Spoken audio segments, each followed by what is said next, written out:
So, ladies and gentlemen, when I was growing up, I learned a lot about the legend of Rasputin, the mad monk, the mystic who had a big hold on the Russian royal family. But this 1966 Hammer horror film, semi-fictional adaptation of his life, boys, over the top, doesn't really sum it up. It's called Rasputin, the Mad Monk. Now, directed by Don Sharp and starring, of course, Christopher Lee as Grigory Rasputin, the Russian peasant mystic who gained great influence with his Tsars prior to the Russian Revolution. It also features Barbara Shelley, Francis Matthews, Susan Farmer, Richard Pascoe, Dinsdale Landon, and Renee Asherson. The story is largely fictionalized, although some of the events leading up to Rasputin's assassination are very loosely based on Prince Yusupov's account of the story. For legal reasons, Yusupov was still alive when the film was released. His character was replaced by Ivan Matthews. The emphasis is on Rasputin's terrifying powers to both work magic and seduce women. Sounds like Dracula, which the Dracula genre came back that same year. Now, this one, in the Russian countryside, Rasputin heals a sick wife and an innkeeper, played by Derek Francis. When he is later hauled before an Orthodox bishop for his sexual immorality and violence, the innkeeper springs to the monk's defense. Rasputin protests that he's sexually immoral because he likes to give God sins worth forgiving, loosely based on Rasputin's rumored connection to Klisti, an obscure Christian sect which believed that those deliberately committing fornication, then repenting bitterly, would be closer to God. Also, Rasputin was alleged to, had Milton Berle dimensions. Look it up. He also claims to have healing powers in his hands and is unperturbed by the bishop's accusation that his power comes from Satan. Rasputin heads for St. Petersburg, where he forces his way into the home of Dr. Zargo, played by Pascal, from where he begins his campaign to gain influence on the Tsarina, played by Asherson. He manipulates one of the Tsarina's ladies-in-waiting, Sonia, whom he uses to satisfy his voracious sexual appetite and gain access to the Tsarina.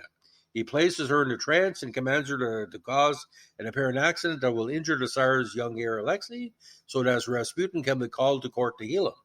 After this success, he hypnotizes the Tsarina to replace her existing doctor with Zargo, who had previously been struck off after a scandal. Now, however, Rasputin's ruthless pursuit of wealth and prestige and increasing control over the royal household attracts opposition. Now, when Rasputin rejects Sonia, saying that she has served her purpose, she tries to kill him. Rasputin places Sonia in a trance, telling her to destroy herself. Sonia's brother, Peter, played by Landon, finds Sonia dead from cutting her wrists and is so enraged at the monk that he vows revenge. Now, he also enlists the help of Ivan to bring about the monk's downfall. Peter, in challenging the monk, is horribly scarred by acid thrown in his face and suffers a lingering death. Now, tricking Rasputin into thinking his sister Vanessa is interested in him, Ivan arranged a supposed meeting. However, Zargo has poisoned the wine and chocolates, which the monk starts to consume. Soon, Rasputin collapses, but the poison is not enough to kill him. In the ensuing struggle between the three men, Zargo is stabbed by Rasputin and quickly dies. Ivan managed to throw Rasputin out the window to his death. Now, the real facts of Rasputin's death are public knowledge. I want you to read about him.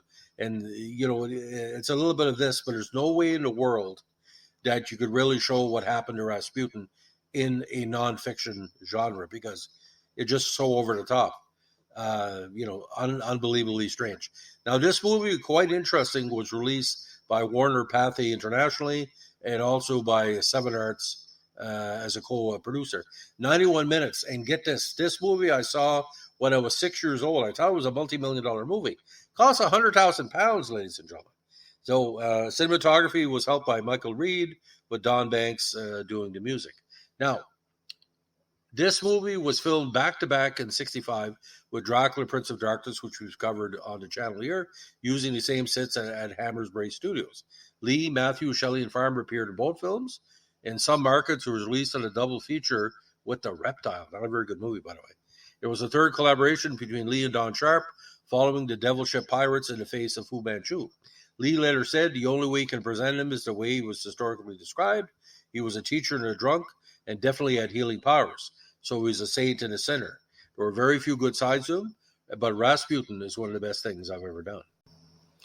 But Lee is so charismatic, only Max von Sydow and maybe Steve McQueen would have the sexuality with the charisma at the same time to make it work. Now, in this one, Sharp said in 92, I think it's the best thing Chris Lee's ever done. Rasputin was supposed to have this ability to hypnotize people, while Chris practically developed that ability. Now, filming started on June 8, 1965.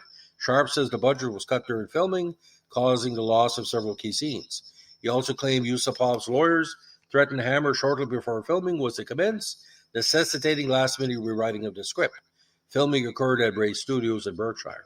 Now, a scene of Sonia's suicide was filmed but not shown. The original ending had a lifeless Rasputin lying on the ice with his hands held up to his forehead in benediction. However, it's considered controversial for religious reasons and was removed. Stills of the original ending still exist, but in real life, allegedly, that's what Rasputin did. Sharp says the final fight scene between Francis Matthews and Lee was greatly cut by Tony Keyes when Sharp had to lead the film during editing. Sharp had greatly enjoyed the experience of making his first two Hammer films, Kiss of the Vampire and Devil Ship Pirates, but not Rasputin. However, he did feel the film was one of the best things Chris Lee's ever done. As a child in the 1920s, Lee had actually met Rasputin's killer, Felix Yusupov. In later life, he met Rasputin's daughter, Maria. Now, a novelization of the film was written by John Burke as part of his 67-tome, The Second Hammer horror film omnibus. Now, according to Fox Records, the film and the reptile needed to earn $1.2 million in rentals to break even and made $1.645 billion, meaning it made a profit.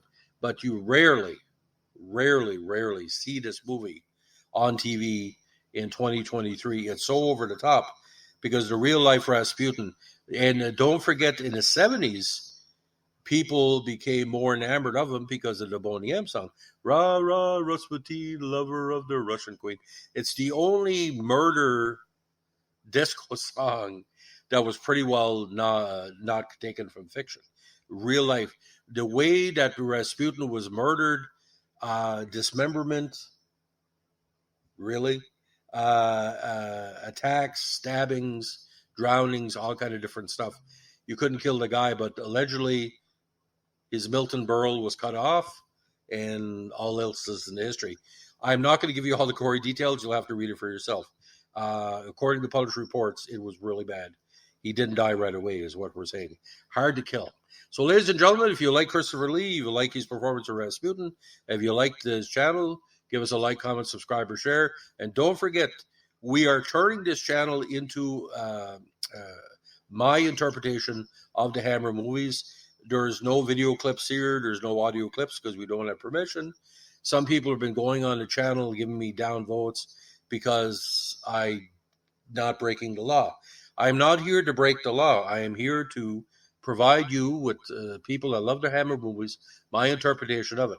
In Canada, on Show TV in the Maritimes, which was Channel 5, and late night on CBC, because of Rank International and Seven Arts, we would see these movies uncut. However, CTV showed this movie, which was ATV in the Maritimes, Baton, like the Baton Broadcasting Network, uncut. And there was complaints sent in 1982 from a local parish in northern New Brunswick because CTV or ATV showed the movie from 1966. And he toned down the movie compared to real life.